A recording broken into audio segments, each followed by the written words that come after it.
دوستانو هیله ده چې ټول صحتمند خوشحاله او سوکاله اوسئ. بیا هم راغلاست وایم رحمن اکاډمي ته راځئ. نن ډېر مهم موضوع باندې غږیږو، هغه د بیلنس شیټ او پروفیټ اینډ لاس اکاونټ یا انکم سټیټمنټ او یا هم په دغه باندې غږیږو چې انکم سټیټمنټ او د په خوا کې کیش فلو سټیټمنټ.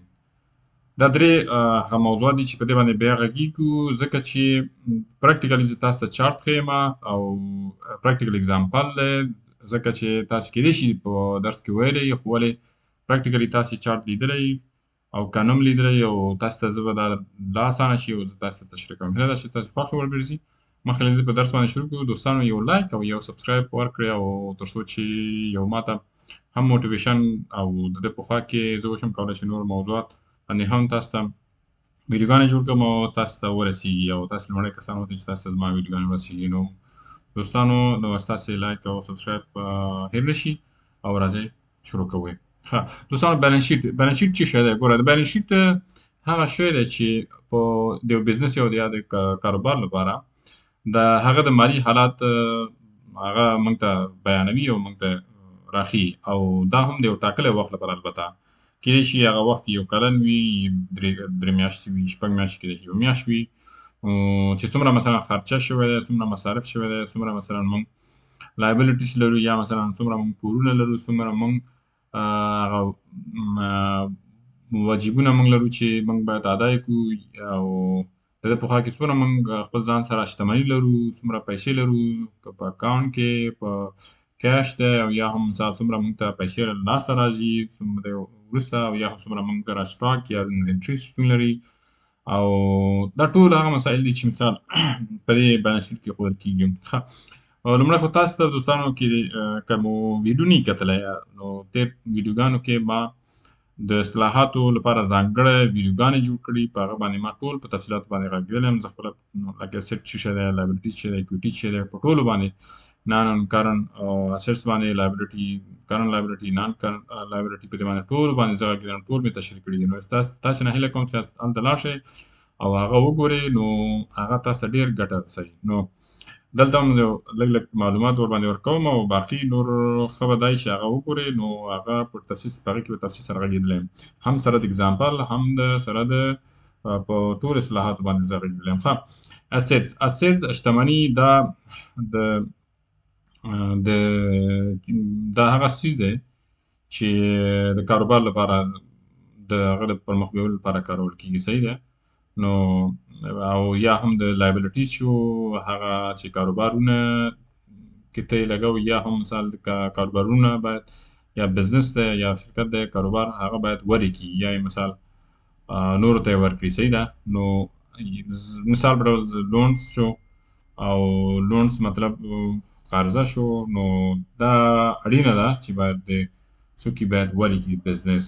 البته نو ځکه نو دې ته موږ لایبلیټیز وایو. اکویټي دا د مالک شتمني ده او د هغه برخه ده چې وروسته له دغه نه کله چې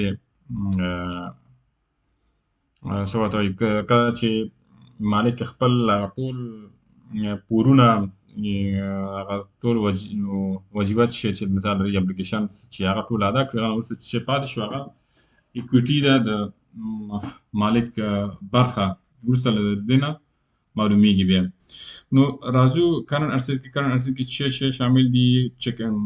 چیکنګ اکاونټ او سیوینګ اکاونټ شو، او یعنې چیک حساب کې یو بل شتمني سپما حساب دی، او د ده په خوا کې پیټي کیش دی. پیټي کیش چې دی لکه هغه توکي یا ځینې څیزونه چې موږ د دفتر لپاره د واړه مصارف دی هغه موږ لرو، او د ده په خوا کې اکاونټ ریسیبل چې هغه پیسې چې موږ له پیرودونکي څخه موږ یې راکوو، هغه بیا غواړو هغه بیا موږ ته راکړي څه مودې وروسته، کېدای شي یو هفته بعد، کېدای شي یو میاشت بعد، کېدای شي 3 میاشتې بعد.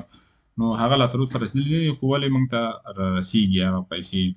انوینټري دا هغه سټاکس یا هم مالونه دي چې موږ ذخیره کړي دي او د خرڅلاو لپاره آماده کړي دي، او موږ یې څه کوو، بیا خرڅوو.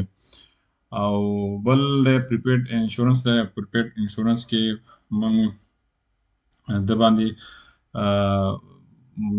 غږیږو چې پریپیډ انشورنس هغه څیز دی چې پیسې یا بیمې پیسې دي چې مخکې ورکړل شوی وي او د ده په خوا کې تر ختمېدو پورې هغه شرکت یو شتمني ګڼل کېږي.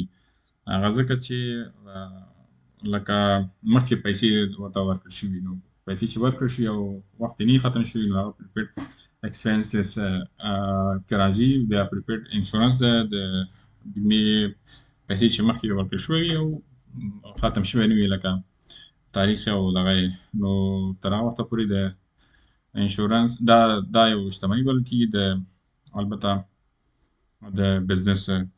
نو دا د دې مجموعه د کرنټ اسیټس مجموعه ده چې 9,500. نو بیا راځو نان کرنټ اسیټس. نان کرنټ اسیټس کې بیا اکومولیټ ډپریشیشن شو، بیا پسې کمپیوټر شو، بلډینګ شو، لینډ شو. او دا نان کرنټ اسیټس هغه څه دي چې مثال په یو کال دننه هغه نه ورکول کېږي، یا مثال هغه په کیش باندې نه بدلیږي، یا هم د نان کرنټ اسیټ هغه شتمني چې ډېر وخت لپاره کارول کېږي. او کرنټ اسیټ چې دی هغه د یو کال دننه هغه څه کېږي، نغدو پیسو باندې بدلیږي. نو ځکه موږ دې ته نان کرنټ اسیټ وایو. نو د دې ټوټل اکاونټ چې دی 1,20,000 دی. نو بیا ټوټل البته 9,500 او 1,20,000 بیا ټوټل چې کېږي 1,22,000 روپۍ کېږي. ښه دوستانو، اوس موږ لایبیلیټي باندې غږیږو چې اکویټي او لایبیلیټي چې دی پورونه دي، مثال وام دی، هغه وجیبات چې مثال وایو چې موږ دا زموږ باید ادا کړو، چې هغه هر مسؤلیتونه دي چې مثال ته لري او هغه باید ادا کړي، یعنې البته بزنس چې لري هغه باید ورکړي. نو ځکه بزنس ته تا پیسې راوړي، نو کله چې بزنس ته پیسې راوړي نو خامخا هغه ګټه کوي، نو هغه پورونه یا لایبیلیټي چې لري هغه به ورکوي. هغه په دې کې څه شامل دي؟ اکاونټس پیبل، هغه پیسې چې موږ ورکوونکي یاستو، مثال سپلایرز ته هغوی موږ ته مواد راوړي، نو هغوی لپاره موږ پیسې ورکوو. بیا لاینز اف کریډټ شو، نو دا لاین اف کریډټ چې دی دا د پور کرښه د بانک نه اخیستل شوی لنډمهالې پور دی، نو هغه بیا موږ ورکوو. پیرول لایبیلیټیز دا د پیسې دي چې مثال کارمندانو ته ورکوې او د هغه مسؤلیتونه دي چې ته باید ادا کړې.